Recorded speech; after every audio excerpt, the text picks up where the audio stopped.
সকলকে আমার আনন্দিত জয়গুরু। আজ পরম দয়াল শ্রী শ্রী ঠাকুরের একটি সুন্দর যাজন নিয়ে আসছি। বর্তমান আচার্যদেব শ্রী দাদা আমাদের বুঝিয়ে দিলেন চক্রান্ত প্রসঙ্গে কিভাবে আমাদের চলতে হবে। চক্রান্ত প্রসঙ্গে পরম পূজ্যপাদ শ্রী শ্রী আচার্যদেব বললেন, এক ব্যক্তি নিবেদন করলেন, অফিসে সবাই তার পেছনে লাগে, তার বিরুদ্ধে চক্রান্ত করে। তা শুনে আচার্যদেব বললেন, মানুষের চোখ তো সামনে দেখে, পেছনে দেখতে পারে না।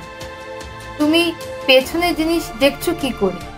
তোমার কাজ সামনে দেখো, পেছনে কে কি করছে দেখে তোমার কি হবে? বীরের মতো চলাফেরা করবে, নিজের কাজ খুব মন দিয়ে করবে।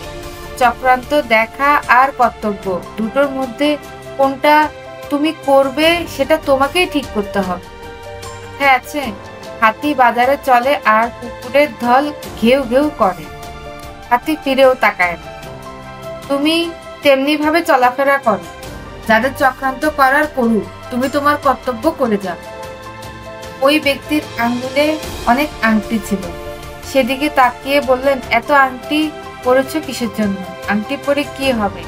যা করার তোমার নিজের থেকেই করতে হবে, কেউ তোমার কাজ করে দেবে। এই পর্যন্তই পরমদয়াল শ্রী ঠাকুরের যাজন এখানেই সমাপ্ত হল। সকলকে আমার আনন্দিত জয়।